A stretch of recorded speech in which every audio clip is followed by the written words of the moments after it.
Large celebrations continue in St. Louis in the wake of the acquittal of former police officer Jason Stockley for his shooting of suspected drug dealer Anthony Lamar Smith. Black Lives Matter advocates are carrying signs saying, "Thanks, Officer Stockley," and many express their delight that one of the members of the thin blue line that protects black lives from criminals like heroin dealers will not be punished for doing his job. As BLM spokeswoman Letitia Unicorn told reporters, quote, "If there's one thing I've learned as a black woman who has experienced real prejudice in this life, it's that a person should never be judged by the color of his skin.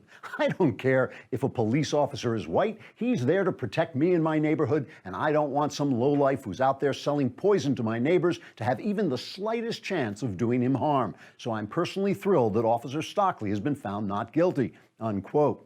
In the wake of the verdict, activists gathered in mostly low-income black neighborhoods to voluntarily paint houses and sweep the sidewalks in front of storefronts in order to raise property values and bring a greater sense of dignity and pride to the area.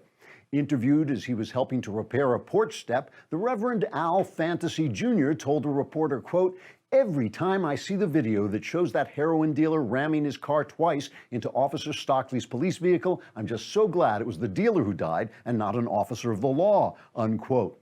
In an impromptu sermon on the sidewalk, the Reverend Fantasy told local men that in honor of Officer Stockley's victory, they should start to repent of their sinful ways and marry the women who bore their children. "If we start to take a little responsibility for ourselves around here," the Reverend said, "maybe we won't have so many drug dealers in our neighborhoods and our police officers won't have to shoot them to protect themselves, us, and our families," unquote.